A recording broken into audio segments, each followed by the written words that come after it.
ভাই আমরা কিন্তু প্রস্তুত আছি। ইন্ডিয়া খালি যুদ্ধ করে দিব, এভাবে গুলি ছেড়ে দিব। আমরা খুব ভাই লুকাচুরি খেলতেছি ভাইয়া।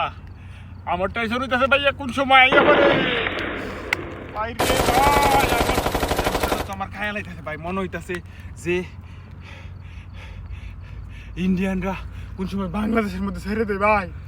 আমার মাথা একবারে নষ্ট হয়ে যেতেছে ভাই।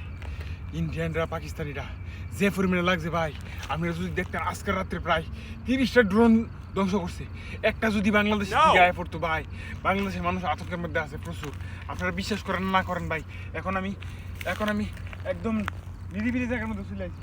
আশেপাশটা দেখেন, কোনো জায়গার মধ্যে কোনো মানুষ নাই, লোক সমাগম নাই ভাই। তারপর একটা কথা বললে যাই ভাই, আমরা যে এখানে আইছি যদি কোনো দিক দিয়ে ট্র্যাক করে লাই, তাইলে কিন্তু ভাই ব্র্যাক্সের মারা খাইমো ভাইয়া। পাকিস্তান, ইন্ডিয়া, আমি তোমাদেরকে একটা কথা বলি, যত কিছু করো তোমরা এভাবে মারামারি করো, আমরা বাংলাদেশের টাইম না।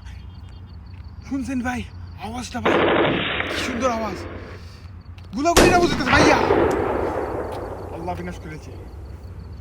বিনাশ করেছে, কাম সারছে রে, বাংলাদেশে দৌড়ে নেবো। তোমরা সবাই রেডি থাকো।